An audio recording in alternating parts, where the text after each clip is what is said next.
Let me move on to this. Palestinian leader Mahmoud Abbas announcing that his people are no longer bound by the Oslo Accord. Joining us now, Zuhdi Jasser. Zuhdi, welcome back to the program. I want to know, why would Abbas do this now, on virtually the same day that the Russians are bombing in Syria? What's going on? Well, they see an opening where America's influence is no longer there, so why not simply abandon all of their commitments to the West and to the free world and just hunker down and say they don't want to abide by any commitments and continue to advance their radicalization. Where's this thing going? Russians now run the show. Mahmoud Abbas objects to the Oslo Accords. That's overboard. Where are we going with this? An all-out war in the Middle East?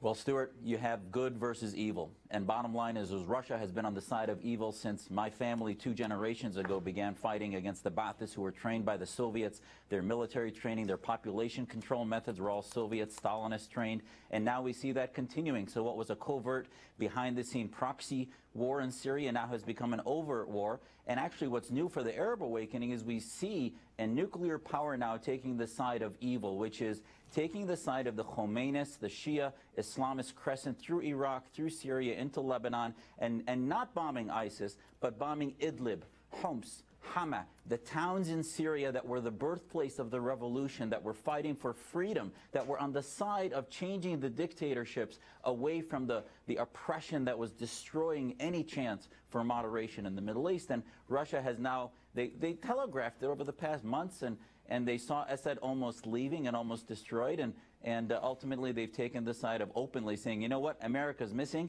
Actually, America's going to hand them $150 billion via Iran, so we're just going to make Syria into our client state. Can you say it that starkly? Yesterday, September the 30th, 2015, that was the day that power radically shifted in the Mideast, to Russia, away from America. Can you say that?